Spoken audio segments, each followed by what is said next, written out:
नमस्ते बच्चों, नमो नमः। आज हम कक्षा 8 की संस्कृत की पाठ्य पुस्तक का 7वां पाठ शुरू करेंगे, जिसमें हम आज एक संस्कृत में कविता का अध्ययन करेंगे जिसका नाम है भारत जनता अहम, अर्थात मैं भारत की जनता हूँ। इस कविता को शुरू करने से पहले हम सबसे पहले इस कविता में उपयुक्त कठिन शब्दार्थों का अध्ययन अच्छी प्रकार से कर लेंगे। सभी शब्दार्थों को अच्छी प्रकार से याद करने के बाद हम इस कविता का अध्ययन करेंगे। तो चलिए शुरू करते हैं। सबसे पहले मैं बताना चाहूँगा, इस कविता में भारतीय लोगों की अर्थात भारतीय जनता की भारतीयता की संस्कृति का उल्लेख किया गया है। उसकी विविध कौशलों और रुचियों का इस कविता में वर्णन किया गया है। तो चलिए शुरू करते हैं। प्रस्तुत कविता आधुनिक कवि कुल शिरोमणि डॉक्टर रमाकांत शुक्ल द्वारा रचित काव्य भारत जनता अहम से साभार उद्धृत है। इस कविता में कवि भारतीय जनता के सरोकारों, विविध कौशलों, विविध रुचियों आदि का उल्लेख करते हुए बताते हैं कि भारतीय जनता की क्या क्या विशेषताएं हैं। तो चलिए सबसे पहले पहला श्लोक शुरू करते हैं।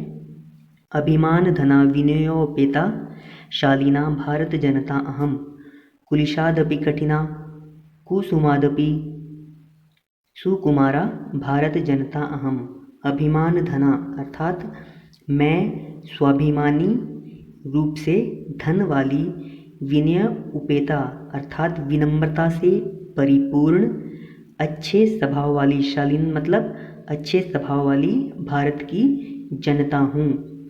कुलिशादपि कठिना और वज्र से भी कठिन, कुसुमादपि फूलों से भी, सुकुमारा मतलब कोमल, मैं भारत की जनता हूँ अर्थात मैं भारत की जनता अभिमान रूप से धन वाली, विनम्रता से परिपूर्ण, वज्र से भी कठिन और फूलों से भी कोमल, मैं भारत की जनता हूँ।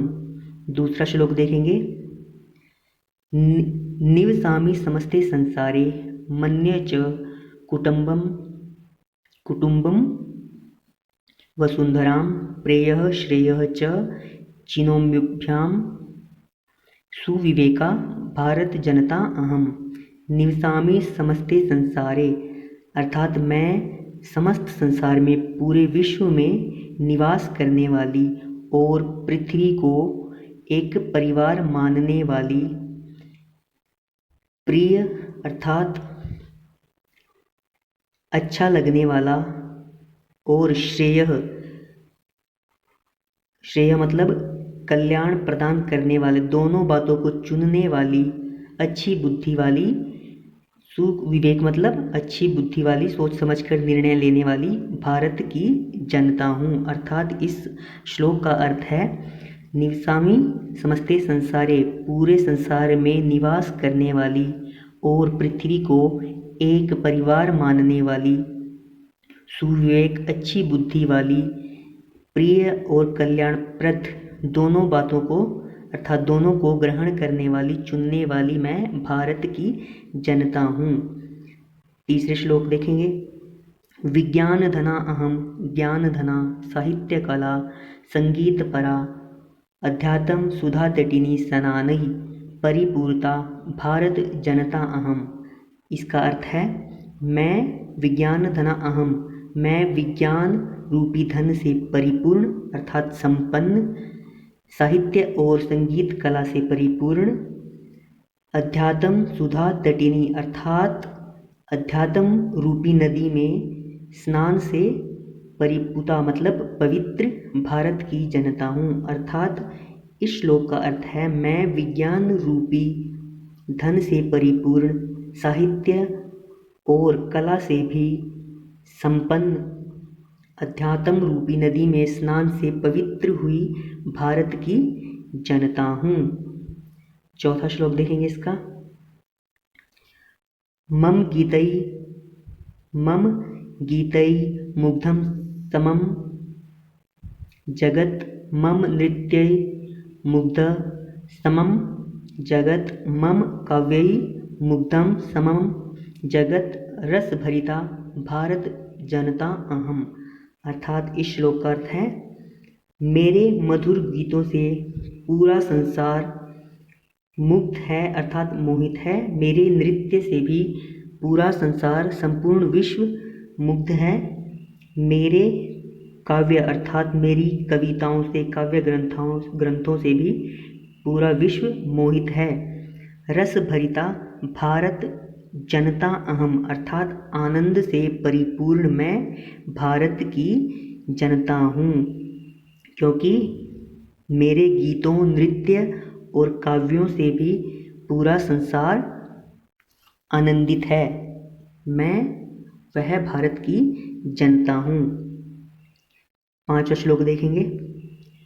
उत्सव प्रिया अहम श्रम प्रिया पदयात्रा देशाटन प्रिया लोक क्रीडासक्ता वर्धे अतिथि देवा भारत जनता अहम। अर्थात मैं उत्सव प्रिया, उत्सवों से प्यार करने वाली, प्रेम करने वाली, श्रम प्रिया, श्रम मतलब मेहनत करने वाली, पदयात्रा देशाटन प्रिया अर्थात पैदल ही देश का भ्रमण करने वाली, लोक क्रीड़ा आसक्ता मतलब सभी खेलों में आसक्त अर्थात रुचि लेने वाली, और वर्धे अतिथि देवा अतिथियों को देवों के स्वरूप मानने वाली मैं भारत की जनता हूँ। अर्थात मैं त्योहारों से प्रेम करने वाली, मेहनत परिश्रम से प्रेम करने वाली, पूरे देश को पैदल ही भ्रमण करने वाली, सभी खेलों में रुचि लेने वाली और अतिथियों अर्थात मेहमानों को देवों के समान मानने वाली मैं भारत की जनता हूँ। 6वां श्लोक देखेंगे इसका। मैत्री में सहजा प्रकृतिरस्ति नो दुर्बलतायाः पर्यायः मित्रस्य चक्षुषा संसारम पश्यन्ति भारत जनता अहम। मित्रता अर्थात इस श्लोक का अर्थ है, मित्रता ही मेरी सरल प्रकृति है अर्थात मेरा स्वभाव मित्रता है, दुर्बलता नहीं है। अर्थात इसका मतलब क्या हुआ कि मित्रता ही मेरी सरल सहज प्रकृति स्वभाव है, लेकिन दुर्बलता नहीं। मित्रस्य चक्षुषा संसारम पश्यन्ति, मित्रता की आँखों से ही, नज़रों से ही मैं पूरे संसार को देखने वाली भारत की जनता हूँ। अर्थात इस श्लोक का भाव यह है कि मैं मित्रता प्रिय हूँ, लेकिन इसका मतलब यह नहीं कि मैं दुर्बल हूँ या कमज़ोर हूँ। मैं सभी पूरे संसार को मैं मित्रता की ही नज़रों से देखने वाली भारत की जनता हूँ। विश्वस्मिन् जगति गताः मस्मि, विश्वस्मिन् जगति सदृश्ये, विश्वस्मिन् जगति करोमि कर्म कर्मण्य भारत जनता अहम। अर्थात विश्वस्मिन् जगति, इसका अर्थ है मैं पूरे संसार में गई हूँ। विश्वस्मिन् जगति सदृश्य, और संपूर्ण विश्व ने मुझे देखा जा सकता है अर्थात संपूर्ण विश्व में मुझे देखा जा सकता है। मैं पूरे विश्व में, संपूर्ण विश्व में गई हूँ, पूरे विश्व में मुझे देखा जा सकता है। विश्वस्मिन् जगति करोमि कर्म है, मैं पूरे विश्व में काम करती हूँ। कर्मशील मैं भारत की जनता हूँ, अर्थात मैं पूरे विश्व में फैली हुई, गई हुई, निवास करने वाली हूँ और मुझे पूरे विश्व में देखा जा सकता है। मैं पूरे विश्व में कार्य करती हूँ, मैं कर्मशील भारत की जनता हूँ। तो जैसा कि आपने इस पाठ में, इस कविता में पढ़ा, इस कविता में भारतीय लोगों की प्रशंसा की गई है और यह है आपका पाठ